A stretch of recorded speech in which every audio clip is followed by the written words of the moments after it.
Hi, my name is Meena, and in today's video session we are going to discuss about the next topic of the human reproduction, that is the pregnancy or and embryonic membranes. Last lecture में हम लोगों ने इस structure के बारे में पढ़ा था. This is the structure of the blastula. This is the structure of the blastula. Blastula में क्या है कि this is the outer membrane. It is known as the trophoblast. Trophoblast, and this structure is known as the inner cell mass, and the cavity present inside is known as the blastocele. ठीक है, इसके बारे में हमने पढ़ा था. And in this situation or in this condition, it is embedded with the uterus wall, and this phenomena is known as the implantation. We have already talked about these implantation. इस structure के बारे में और implantation वाले topic में हम लोग ये पढ़ चुके हैं. तो इम्प्लांटेशन होने के बाद में क्या होता है, the cells of the trophoblast differentiated into an inner layer and outer layer. तो आउटर वाली जो लेयर होती है, it appear finger like projection on the outer side. बाहर की तरफ ट्रोफोब्लास्ट में क्या होता है, फिंगर लाइक प्रोजेक्शन डेवलप होने लग जाते हैं. आप ये डायग्राम देख रहे हैं. These are known as chorionic villi. These are known as chorionic villi, which are surrounded by the uterine tissue and maternal blood. The chorionic villi and uterine tissue become integrated. अब क्या होगा, जो ये chorionic विलाय है ये आगे जाकर के और इंटीग्रेटेड हो जाएंगे, और इंटीग्रेटेड होंगे, और ये एक किसके साथ इंटीग्रेट होंगे, तो यूटेराइन टिश्यूज जो होंगे उनके साथ इंटीग्रेट होंगे. तो अंदर वाली स्ट्रक्चर क्या होगी, ये बनाएगी, क्या बनाएगी, embryo. It get develops into embryo. ये आगे जाकर के एम्ब्रियो बनाएगी. देन कोरियोनिक विलाय जो होते हैं ये जाकर के यूटेराइन टिश्यू के साथ इम्बैंड होगा. तो an intermediate connection of stabilized between chorionic villi and uterine tissue and form a structural and functional unit between the developing embryo and maternal body is called the placenta. अब इस किसका formation करेंगे, placenta. कहाँ बनेगा placenta, तो किस किस से प्लेसेंटा का फॉर्मेशन हुआ, दिस स्ट्रक्चर इज प्लेसेंटा. देखिए प्लेसेंटा का फॉर्मेशन किससे हुआ है, द कोरियोनिक विलाय कहाँ थी, हम लोगों ने पढ़ा अभी. ट्रोफोब्लास्ट जो है उसकी आउटर लेयर जो होती है कोरियोनिक विलाय बनाती है. तो किसका पार्ट है, वो एम्ब्रियोनिक पार्ट है. And the endometrium of uterus. Endometrium किसका, यूट्रस का पार्ट जो है, एंड्रोमेट्रियम वॉल ऑफ द यूट्रियस जो मैटरनल पार्ट है. ये दोनों मिलकर के और क्या बनाते हैं, एक डिस्क लाइक टेम्परेरी कनेक्टिव जो स्ट्रक्चर फॉर्म करते हैं. This structure is known as the placenta. The placenta जो होती है ये इसका बहुत ही बड़ा रोल है एम्ब्रियो डेवलपमेंट में, बिकॉज जो एम्ब्रियो है इस प्लेसेंटा के थ्रू ही जो मदर है उसकी बॉडी से न्यूट्रिशन लेता है. बिकॉज उस एम्ब्रियो को आगे डेवलप होना है तो नेचुरली उसको ऑक्सीजन चाहिए, न्यूट्रिएंट्स चाहिए. तो ये सारा उसको कौन देगा, तो प्लेसेंटा देगा. कौन देगा, प्लेसेंटा. तो what is the function of the placenta, तो फंक्शंस क्या होता है, तो provide nutrients and oxygen to the developing embryo. Embryo को जो भी न्यूट्रिएंट्स चाहिए, विटामिन्स, हार्मोन्स, एंजाइम, एंटीबॉडीज, सारा का सारा प्लेसेंटा देता है, एंड साथ में ऑक्सीजन. देन उसके बाद में remove carbon dioxide and waste material from the embryo. Embryo जो भी वेस्ट मटेरियल रिमूव करता है, एक्सक्रीट करता है, तो बिकॉज अभी तो एम्ब्रियो के ऑर्गन्स डेवलप नहीं हुए हैं, तो इस सारा का सारा वेस्ट मटेरियल, कार्बन डाइऑक्साइड जो होती है ये मदर प्लेसेंटा के थ्रू जो होती है मदर ब्लड में आ जाती है और वहाँ से ये रिमूव कर दी जाती है. साथ साथ में placenta acts as a endocrine tissue. Placenta जो होता है एक एंडोक्राइन टिश्यू की तरह भी फंक्शन करता है. अब एंडोक्राइन टिश्यूज की तरफ प्लेसेंटा कैसे रिएक्ट करता है, तो प्लेसेंटा जो होता है act as a endocrine tissue and produce several hormones. Because endocrine glands जो होती है और टिश्यूज जो होते हैं दे सिक्रीट द सिक्रीशन, और this secretion is known as the hormones. अब जो प्लेसेंटा है वो जब एंडोक्राइन की तरह एक्ट करेगा, एंडोक्राइन टिश्यू और ग्लैंड की तरह एक्ट करेगा, तो इट प्रोड्यूस सेवरल हार्मोन्स. अभी हार्मोन्स कौन कौन से हैं, तो it produce the HCG, human chorionic gonadotropin. Then second is the human placental lactogen HPL. Then estrogen and progesterone. And the end of the pregnancy it secrete the relaxin hormone. तो आपको ये hormones याद रखने हैं, बहुत important topic है, exams में भी पूछा जाता है कि प्लेसेंटा जो होता है उससे कौन कौन से हॉर्मोन सिक्रीट होते हैं. तो सबसे पहला क्या दे रखा है, ह्यूमन कोरियोनिक गोनेडोट्रोपिन.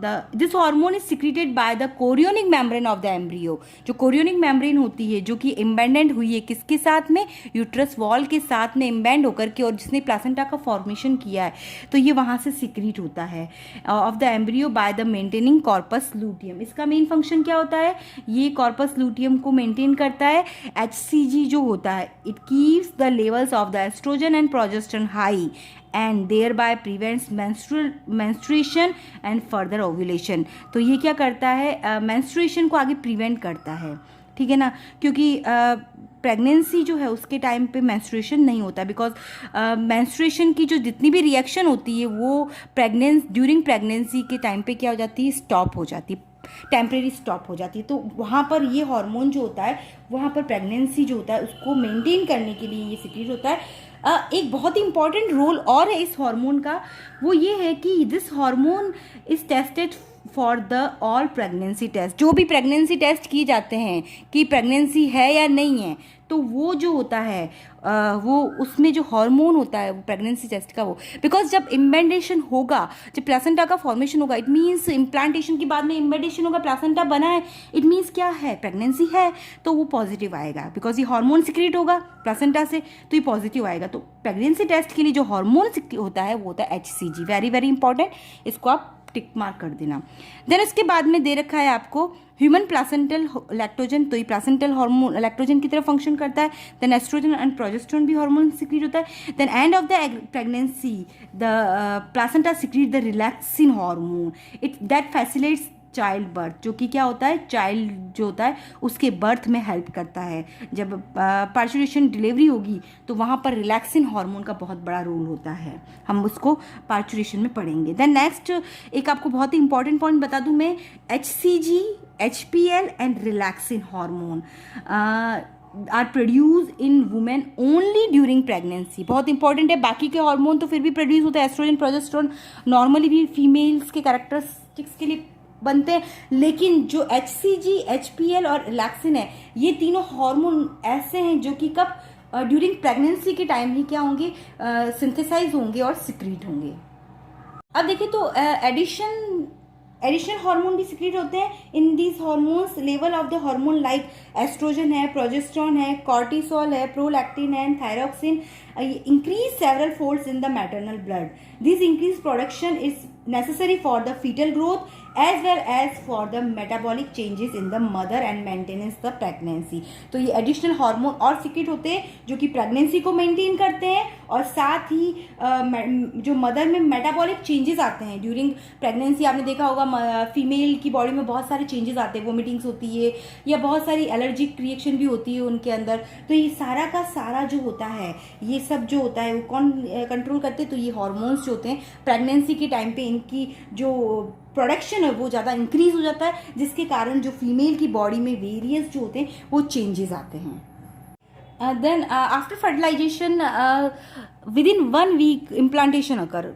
फर्टिलाइजेशन की 1 वीक बाद में इम्प्लांटेशन होता है. तो इम्प्लांटेशन के बाद में क्या होता है कि zygote is convert into the embryo. Zygote किस में कन्वर्ट होने लग जाता है, धीरे धीरे एम्ब्रियो में. अगर हम देखें तो इस तरह से इसका जो होता है एक्स्ट्रा एम्ब्रियोनिक मेम्ब्रेन्स जो होती है उनका फॉर्मेशन होने लग जाता है. अब अगर हम देखें यहाँ पर तो जाइगोट जो होता है ये undergoes division, various division about 6 to 8 weeks after fertilization. It is called the embryo. 6 से 8 वीक्स का होगा जब जाइगोट कितना होगा, 6 से 8 वीक का. आपको याद रखना है 6 से 8 वीक का जाइगोट जब होता है it is known as the embryo. Okay, and इसके बाद में जब डेवलपमेंट होगा इस एम्ब्रियो का, इट इज नोन 8 वीक के बाद it is known as the fetus. Till birth तक इसको हम क्या कहेंगे, फीटस कहेंगे. ये आप बहुत इंपॉर्टेंट पॉइंट है, याद रखना. वापस से बता देती हूँ, zygote undergo division about 6 to 8 weeks after fertilization is called the embryo, तब हम इसको एम्ब्रियो कहेंगे. And during later development embryo takes the characteristics human form and it is termed as a fetus till birth तक। ठीक है, तो अब देखिए यहाँ पर हम देखें तो इस तरह से यहाँ पर इसके चारों तरफ जो होती है एम्ब्रियो की चारों तरफ लेयर्स बने रख जाएगी। ये जो है प्लेसेंटा है, सबसे बाहर जो इसकी मेम्ब्रेन होती है, देखो ये वाली जो है ये तो यूटेराइन वॉल है, ठीक है ना, जिससे ये अटैच्ड है, यूटेराइन वॉल। देन ये वाली स्ट्रक्चर जो है it is the umbilical cord, placenta से डायरेक्ट कनेक्ट है, जो डायरेक्ट कनेक्ट होगी प्लेसेंटा से, it is called the umbilical cord. यानी प्लेसेंटा से जो न्यूट्रिशन होगा ये अम्बिलिकल कॉर्ड के होते हुए फीटस तक जो होगा वो पहुंचेगा। तो ये जो है umbilical cord, it is the long and thick cord that runs between the fetus and placenta and it help the transport of the substance placenta to the embryo. Then उसके बाद में अगर हम देखें तो यूटेरियन वॉल के जस्ट बाद जो लेयर होती है it is the allantois, outermost layer. Then उसके नीचे होती है कोरियोन। देन उसके बाद अंदर की तरफ होती है थर्ड जो लेयर होती है इट इज़ द एमनियन। और उसके बाद जो है एमनियन जो है, एमनियन स्पेलिंग जो है वो हो जाएगी एमनियन। देन एमनियन के बाद में एक फ्लूइड होता है that is called the amniotic fluid, amnion fluid. और उसके बाद में यहाँ प्रेजेंट है फीटस। ओके, देन एक और मेम्ब्रेन रह गई, ये वाली आपको दिख रही है स्ट्रक्चर, ठीक है ना, ये दिख रही है ना आपको structure, it is the yolk sac. In human being these membrane are reduced और एब्सेंट। ये क्या होती है, रिड्यूस हो जाती है। योक सेक जो मेम्ब्रेन होती है ये ह्यूमन बींग्स में जो होती है वो इतनी ज़्यादा डेवलप नहीं होती बिकॉज उसको न्यूट्रिशन सारा प्लेसेंटा से मिलता है। तो योक सेक जो होता है बर्ड्स वगैरह जो है रेप्टाइल्स है उनमें क्या होता है कि न्यूट्रिशन, बिकॉज उनका डेवलपमेंट आउटसाइड द बॉडी होता है तो इसलिए वहाँ पर न्यूट्रिशन उनको योक से मिलता है, बट यहाँ पर इसको न्यूट्रिशन प्लेसेंटा से मिल रहा है तो इसीलिए यहाँ पर इसका कोई रोल नहीं है। तो इस तरह से ये एक डेवलपिंग जो है फीटस की स्ट्रक्चर है, सारे इसके चारों तरफ एक्स्ट्रा एम्ब्रियोनिक लेयर है। तो आप देखिए इसमें कौन कौन सी, सबसे पहले देखो ये वाला स्ट्रक्चर है प्लेसेंटा। देन प्लेसेंटा जो होता है इससे कनेक्टेड है एक लॉन्ग एंड थिक कॉर्ड जो होती है, runs between the fetus and the placenta, is called the umbilical cord. Then उसके बाद में हम देखें तो ये यूटेराइन वॉल है, उसके बाद में यूटेराइन वॉल के जस्ट अंदर साइड एलेंटॉइस, देन कोरियोन, उसके बाद में एमनियन, एमनियोटिक फ्लूइड, देन उसके बाद में फीटस है और इस तरफ एक और मेम्ब्रेन योग से। There are 4 membrane. कौन कौन सी है मेम्ब्रेन ये आपको याद रखनी है एक्स्ट्रा एम्ब्रियोनिक मेम्ब्रेन से, allantois, chorion, amnion and yolk sac. These 4 membranes are surrounded the embryo or fetus.